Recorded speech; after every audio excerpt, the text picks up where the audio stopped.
Alternative energy is any type of energy source that utilizes a naturally occurring resource to make power. And from the picture on the screen, you can see it comes in different sources, such as hydroelectric, solar, and wind, among other things. These set themselves apart from traditional styles of energy because they are renewable and they reduce harmful effects that they can have to the environment. Another source of alternative energy is nuclear energy, and this basically works by burning a nuclear type of fuel, it's usually uranium, to recreate steam, which in turn drives a turbine and creates electrical and mechanical energy. This type of energy is efficient and powerful, but at the same time, it has a drawback because it scares some people because of accidents, which, in my opinion, were often overplayed by the media. And to discuss this idea more in depth, I enlisted the help of an expert in the field of nuclear energy. I work for Kiewit Power Nuclear in Lenexa, Kansas, and I am a procurement manager. All right, and can you go along with that and describe what you do? Okay, what I do is I procure the equipment used on a nuclear job site. If we're on a nuclear power plant site and they're doing a modification to the existing plant, there's equipment involved that's needed to do the work, and I work with our nuclear rated suppliers to get the equipment there on time and make sure the project schedule is kept. All right, and I know that one of the, I guess, stigmas about nuclear energy is like they don't want a nuclear reactor explosion. So does it scare you working around nuclear reactors all the time? Not at all.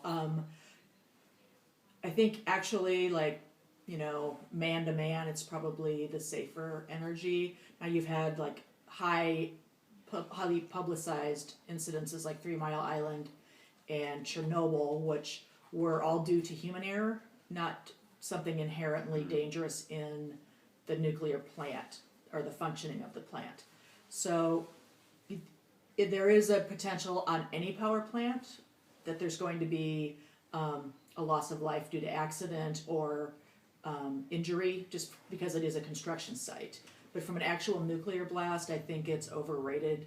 The likelihood of that happening. Right now, there's so many safeguards, and with Fukushima happening a year ago, there's even more safeguards being added and that are required by the NRC. All right. So from your perspective, what do you think are, I guess, like the pluses and minuses, the positives and the drawbacks of nuclear energy? I think the drawbacks are it's so expensive to build a nuclear plant in this country, which will probably be what stops us from having one in the next 20 years. Also, the environmentalists who are there to protect our land, and that's understandable, but actually what the actual pollution that's generated is never going to be destroyed, and that's their gripe, like the spent fuel. Yeah. There's no getting rid of it. And on the other hand, though, it puts out less emissions. It puts out on the day-to-day basis of polluting the environment is less than like a fossil plant or a coal or gas or whatever. But definitely drawbacks. I mean, that's definitely one of them. The plus signs is that the plants are quiet. Like if there was one built a mile or less than a mile from here, you wouldn't even know it was there if it was surrounded by trees and that kind of thing. So it's and it's cheaper energy in the long run once the cost of the initial construction is paid for. Long run per person is less than what we're spending now on coal and possibly gas at the moment. So. And you mentioned 20 years was, I don't know, were you like 20 years in the future, there might be a nuclear site here. So what do you think is, I guess, the future of nuclear energy here? I think it's iffy at the moment, and it's because of the stigma it's got against it, the cost to build. Right now, natural gas prices are so low that that's what everyone's doing. But if we ever want to be, this is my opinion, if we ever want to be independent and have our own fuel source here, it'll have to be the way of nuclear or some other alternative method of producing energy. Otherwise, we will always be dependent on foreign oil. And you touched on other forms, I guess, of alternative energy. So what are, like, from someone in the field, what are your overall thoughts about alternative energy? I think that there's a possibility for it. I think, again, it's cost prohibitive right now. It's so expensive.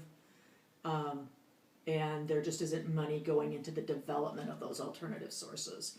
I think, you know, we have found that the like wind and solar types of energy are too expensive to produce something at a low cost that's really makes sense, you know, for our economy and the number of people that are needing it. And then there's problems with the design of some of the structures and the solar panels, and you know, it's not a perfect system, but I think there is potential for an alternative, but it's just going to be getting it passed, getting government buy-in. You know, it's more like we need a 50-year plan for energy instead of like our every 4-year plan that we have now, and it's based on who's president.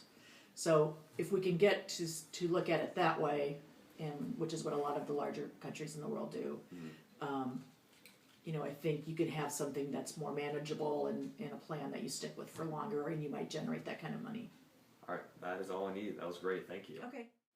So if this looks familiar, it's probably because you've seen this before. It's my infographic that I made during one of our prior units about alternative energy, and I really liked it because I thought it showed in a concise manner facts about energy, such as how the United States consumes 50% of the world's oil, but at the same time, it only utilizes its own energy about less than 15% from the main alternative energy sources.